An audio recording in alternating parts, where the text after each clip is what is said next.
Hello guys, para pecinta film horor, semoga kalian selalu sehat ya. Mari kita ucapkan sama-sama dengan berkata amin.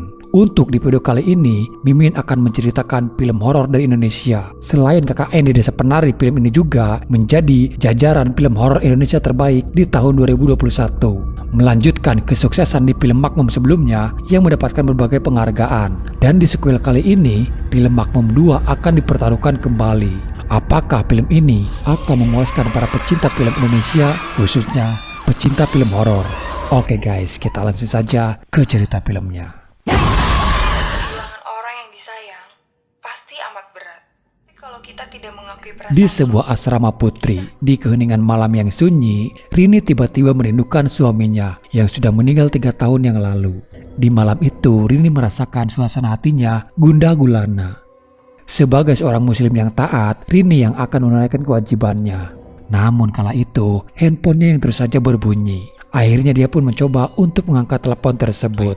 Terdengar kalau itu adalah Alip, teman Rini di kampung. Alip mengabarkan kabar duka soal kematian Bude Yanti, ibunya Rini yang baru saja meninggal. Kabar yang tak pernah diduga oleh Rini sebelumnya. Rini melanjutkan untuk menunaikan sholatnya. Di tengah sedang khusyuk Rini melakukan sholat, tiba-tiba suasana di kamar menjadi berubah. Rini terganggu karena mendengar ada suara-suara yang mengikuti ucapannya. Sedikit membuat Rini was-was, tapi Rini terus melanjutkan untuk menyelesaikan ibadahnya. Lalu film Makmum 2 pun dimulai. Di waktu subuh di mana hari masih gelap, Rini langsung berangkat untuk segera pulang kampung. Rini yang kini tinggal di kota harus menempuh perjalanan yang sangat jauh. Karena desa tempat kelahirannya adalah tempat pelosok yang jauh dari perkotaan. Desa Suwayan satu-satunya desa yang menolak adanya teknologi masuk ke daerah mereka.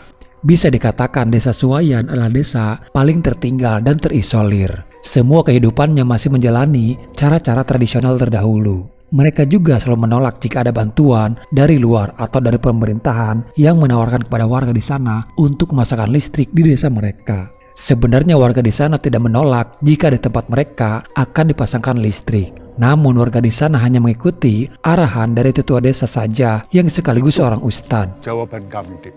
Ya barangkali di mata adik itu kami itu sengsara menderita. Walaupun di desa mereka sedang kesusahan karena mengalami kekeringan.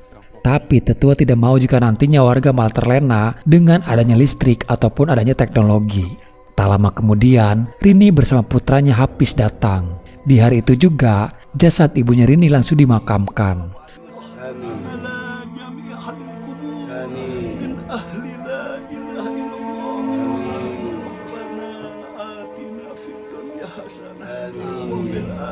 Dari desas-desus warga terdengar kalau Bude Yanti meninggal tidak wajar. Dia meninggal setelah Bude Yanti masuk ke dalam hutan larangan.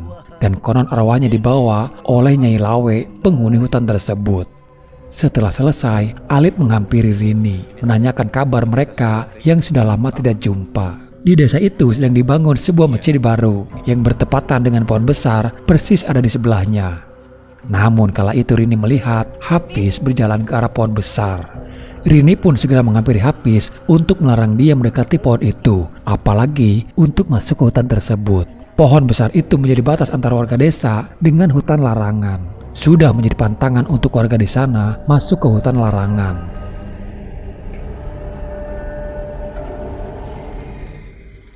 Rini akan tinggal di sana sampai hari ke-7 setelah kematian ibunya Rini. Hafiz yang mengeluhkan karena di sana tidak ada listrik ataupun sinyal. Hampir di setiap sholat malam, Rini selalu diganggu oleh suara-suara yang mengikuti ucapannya.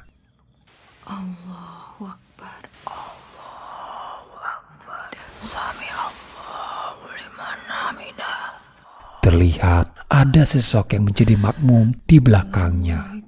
Dan terlihat jelas ada penampakan sesosok pocong. Gangguan tersebut yang terkadang membuat Rini menjadi was-was dan tidak khusyuk dalam sholatnya.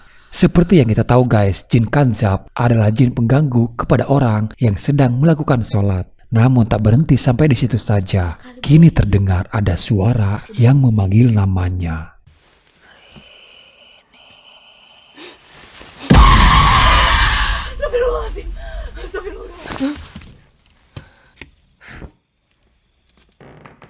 Dan kini gangguan itu menghampiri Hafiz yang sedang tertidur. Dia mendengar ada suara-suara aneh di bawah ranjang. Dan saat Hafiz melihat ke sumber suara itu, di lain sisi, tetua desa yang melihat pembangunan masjid kini mendapati sebagian bangunannya ada yang roboh. Hafiz, Iwan, dan Abdal yang sedang bermain bersama. Namun terlihat ada anak lainnya di sana yang ikut bermain bersama mereka. Tapi anak itu malah masuk ke dalam hutan larangan. Hafiz yang melihat dia pergi ke arah hutan mencoba untuk melarangnya. Tapi untung saja Abdal menghentikan Hafiz dan berkata, "Sudah, biarkan saja dia pergi." Ternyata Abdal dan Iwan sendiri mengetahui keberadaan anak itu yang ikut bermain bersama mereka. Selama ini mereka hanya diam-diam saja. Hafiz pun menceritakan kepada ibunya kalau tadi siang dia bermain dengan seorang anak yang kakinya pincang. Hafiz juga melihat kalau dia masuk ke dalam hutan larangan. Sepengetahuan Rini di kampung itu tidak ada anak kecil yang kakinya pincang. Tapi kala itu Rini tidak terlalu menghiraukannya. Bapak-bapak, ibu-ibu. Di malam hari setelah warga selesai sholat berjamaah di masjid, Hafiz diperlihatkan kembali. Bocah kecil itu ada di luar dan melambaikan tangan memanggil Hafiz. Hafiz seperti terkena hipnotis, malah mengikuti ajakan darinya. Sejak Hafiz ikut, dia sudah dibawa ke alam lain. Dan dari apa yang dilihatnya, kini sudah berubah. Hafiz jatuh pingsan setelah bertemu dengan Nyai Lawe ada di hadapan dia. Dan warga menemukan Hafiz yang sudah pingsan di jalanan. Tapi untung saja Hafiz masih bisa kembali. Setelah kejadian itu, Hafiz memaksa kepada ibunya untuk kembali ke kota. Hafiz sangat ketakutan setelah apa yang menimpanya. Rini pun mengiyakan dan besok siang mereka akan kembali ke kota. Di pagi hari, Rini sudah mempersiapkan segala sesuatunya untuk kembali ke kota. Rini tinggal hanya menunggu Alip datang untuk menjemput. Saat itu Iwan dan Abdal kembali mengajak Hafiz bermain. Sambil menunggu Alip datang, Rini pun mengizinkan Hafiz untuk bermain bersama mereka. Dan lagi-lagi mereka bermain dengan bocah kecil itu kembali. Hafiz seperti terlupa apa yang sudah terjadi kepadanya. Dia kembali melihat anak itu masuk ke dalam hutan. Dan kini dia pun mengikuti ajakannya. Tak lama Alip datang yang akan mengantarkan Rini dan Hafiz. Rini lalu bertanya perihal anak kecil yang kakinya pincang kepada Alip. Mungkin saja Alip tahu secara Alip sudah lama tinggal di kampung. Namun justru Alip sendiri terheran karena tidak ada anak warga di sana yang kakinya pincang. Dan anak kecil di kampung itu hanyalah mereka berdua, Abdal dan Iwan. Tidak ada anak kecil lainnya. Seketika Rini mulai merasa ada firasat buruk. Dia pun bergegas untuk menyusul Hafiz. Rini menanyakan kepada warga yang kerja di sana. Mereka tadi sempat melihat ada di sekitaran masjid.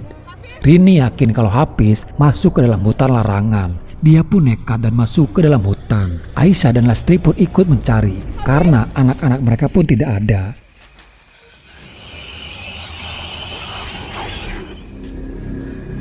Dugaan Rini benar, mereka bertiga sudah berada di dalam hutan.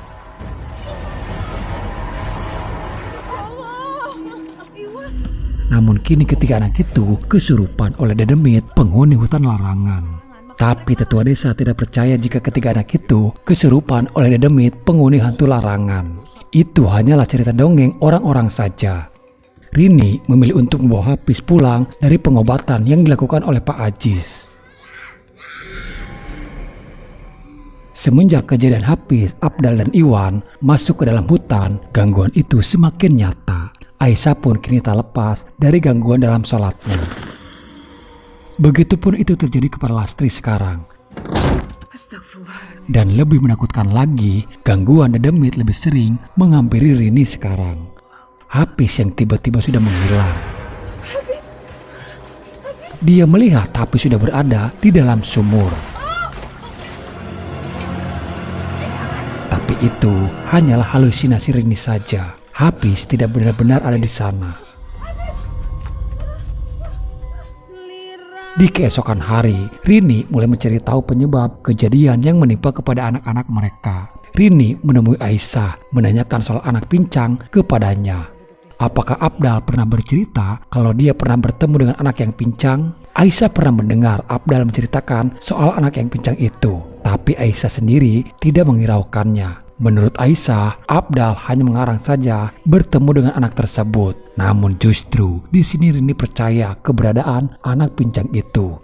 Dan anak pincang tersebut bisa menjadi kunci untuk kesembuhan anak-anak mereka. Begitupun saat Rini menemui Lastri. Tapi mereka tidak mau ikut-ikutan apa yang dipercayai oleh Rini. Sedikit info saja guys, sejak dari dulu Rini adalah orang yang semacam indigo. Dia sudah biasa melihat makhluk-makhluk gaib yang ada di sekitarannya. Di malam hari, Rini dimimpikan dia yang berada di dalam hutan larangan. Dia melihat Hafiz naik ke pohon besar itu. Lalu tiba-tiba dia melompat dari atas sana. Mimpi itu seperti nyata. Bahkan kini kakinya Hafiz lebam, seperti luka memar akibat terjatuh. Ternyata tak hanya Hafiz saja, bahkan Abdal dan Iwan pun mengalami luka yang sama. Aisyah tetap tidak percaya kepada Rini. Dia tetap mengikuti ayahnya saja yang adalah tetua desa. Untuk meyakinkan Aisyah, Rini bertanya kembali apakah Aisyah mengalami gangguan dalam sholatnya. Di sini Aisyah sedikit terkaget. Rini bisa tahu apa yang dialaminya. Lastri, kamu mau lihat pohon itu juga? Kamu lihat Iwan manjat di mimpimu? Ya. Masya Allah. Namun justru kini terdengar kabar kalau cucu dari tetua desa itu kini sudah sembuh. Sementara Hafiz masih saja berbaring tak sadarkan diri. Dedemit hutan larangan hanya mengincar kepada Hafiz saja. Rini teringat kepada kakek buyutnya Alip. Dia adalah pendiri dari desa tersebut. Dia pun datang ke rumah Alip untuk bertemu dengan si mbahnya Alip karena dia yang mengetahui sejarah dari desa Suwayan. Rini merasa kalau dedemit itu ingin menyampaikan sebuah pesan kepadanya. Dulu, waktu Mbah Buyutku buka hutan yang sekarang jadi desa kita ini, ada bagian hutan yang gak bisa dijamah. Hutan larangan. Hutan itu sudah ada yang punya. Itu rumah mereka. Mereka sudah turun-temurun di situ. Jadi kalau ada sesuatu yang diambil dari situ, harus segera dikembalikan. Dia setuju. Setelah mendengar cerita dari si mbah soal masjid yang dibangun oleh tetua desa, Rini dan Alip langsung datang ke masjid yang sekarang dibangun oleh warga. Sempat ada insiden kecelakaan ke salah satu pegawainya. Rini mulai mencari tahu penyebab apa yang salah dalam pembangunan masjid tersebut. Dari bekas reruntuhan bangunan, Rini melihat ada tunggul pohon yang bekas ditebang oleh warga. Rini yakin inilah yang menjadi penyebab dedemit itu kini menjadi marah karena pohon tersebut sudah masuk ke dalam wilayah hutan larangan. Dan warga menebang pohon yang sudah menjadi rumah dedemit yang ada di hutan larangan. Di hari-hari berikutnya, dedemit itu kini semakin sering mengganggu Rini.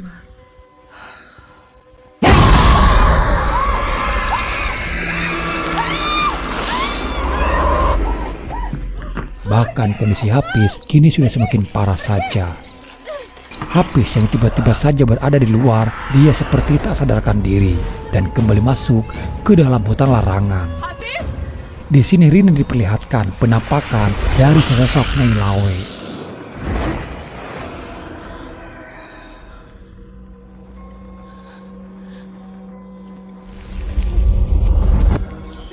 Rini yang melihat Hafiz yang dibawa Nyai Lawe masuk ke dalam hutan. Namun ternyata itu hanyalah tipu daya dari Nyai Lawe yang mencoba mengelabui Rini. Hafiz sendiri masih terbaring, tak sadarkan diri di rumahnya. Sampai di detik ini orang-orang masih tak ada yang percaya kepada Rini. Bahkan Alip memaksa membawa Hafiz untuk dibawa ke rumah sakit karena kondisinya yang sudah semakin parah. Sedangkan terdengar juga kalau kabar anak Lastri kini sudah sembuh. Tapi Rini tetap dengan keyakinannya dia tidak mau membawa Hafiz ke rumah sakit karena sakit Hafiz bukan karena soal penyakit. Hafiz yang terkena kutukan dari Nyai Lawe. Sementara Rini mengetahui kalau mandor yang membangun masjid itu kini malah kembali akan menebang pohon besar tersebut. Warga akan memindahkan pembangunan masjid karena mereka mengira robohnya bangunan masjid yang sebelumnya itu karena kondisi tanah yang kurang bagus.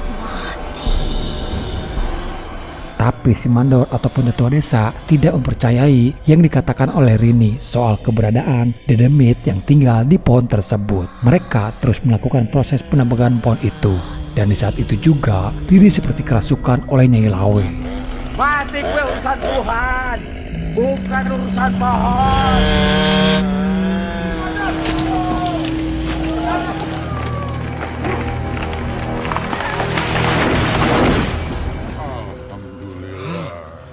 Tapi anehnya, setelah pohon itu berhasil ditebang, tiba-tiba terdengar Hafiz yang sudah sehat kembali seperti sedia kala.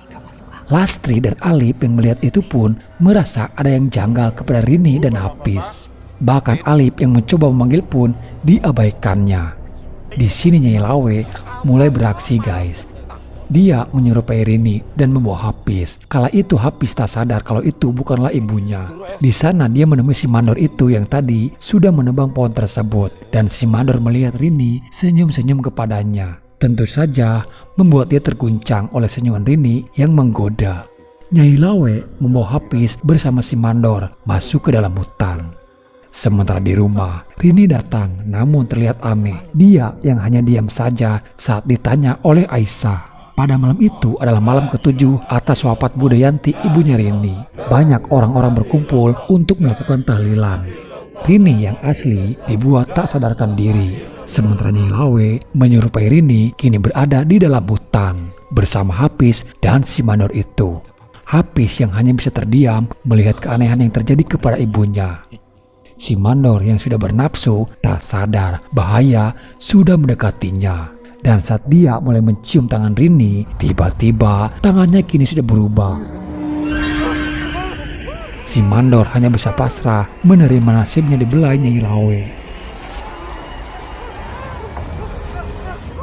Naas dia yang harus terjatuh ke dalam jurang.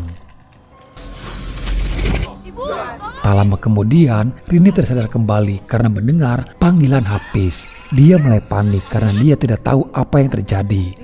Orang-orang di sana pun kebingungan. Aisyah yang mengira Hafiz bersama dengan Alif. Tapi tak lama kemudian, Rini kini malah kerasukan Nyai Lawe.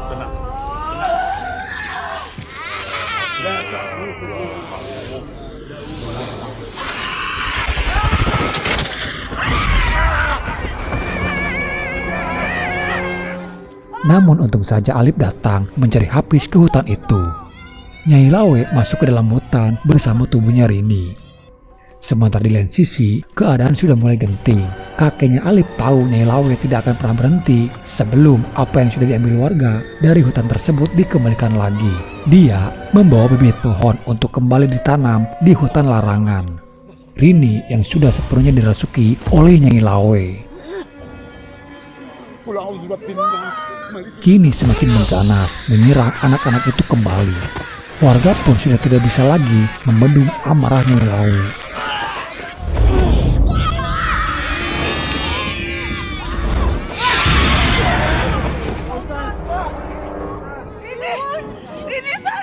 Tetua desa pun meminta kepada semua warga untuk berdoa bersama. Hanya dengan kekuatan doalah serangan Nyai Lawe bisa ditahan. Nyai Lawe murka kepada warga desa yang hanya bisa merusak hutan larangan.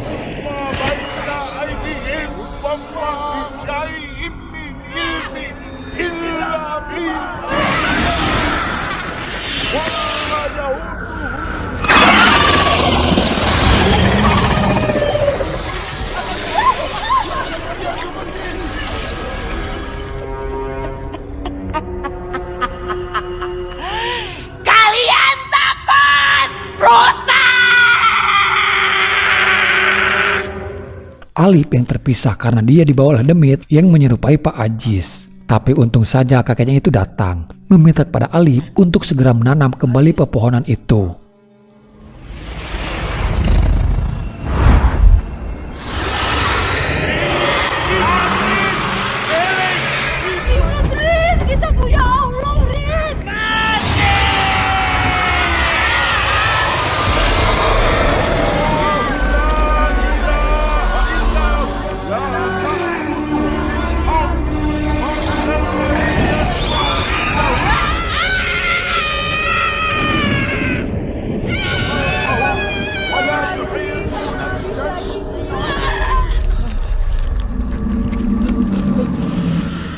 Kemudian Nyai Lawe keluar dari tubuhnya Rini.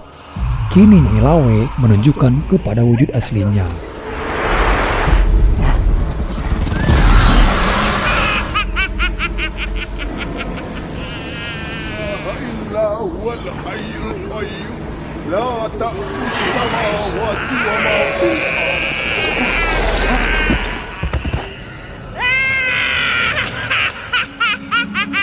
Dengan kekuatan Nyai Lawe yang sudah terkuras, tetua desa dan warga melanjutkan doanya kembali.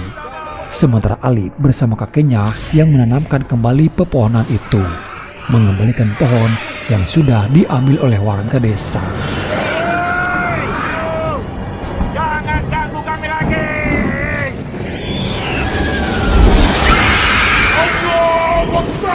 Dan dengan sekali serangan tasbih dari tetua desa, Nyai Lawe pun hancur terbakar.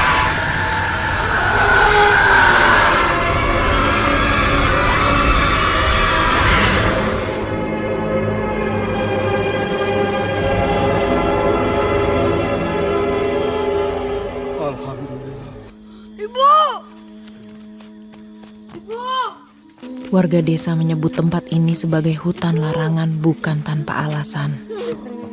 Dari zaman kerajaan, banyak demit yang mengusik warga desa hingga akhirnya demit hutan itu dikurung di pohon.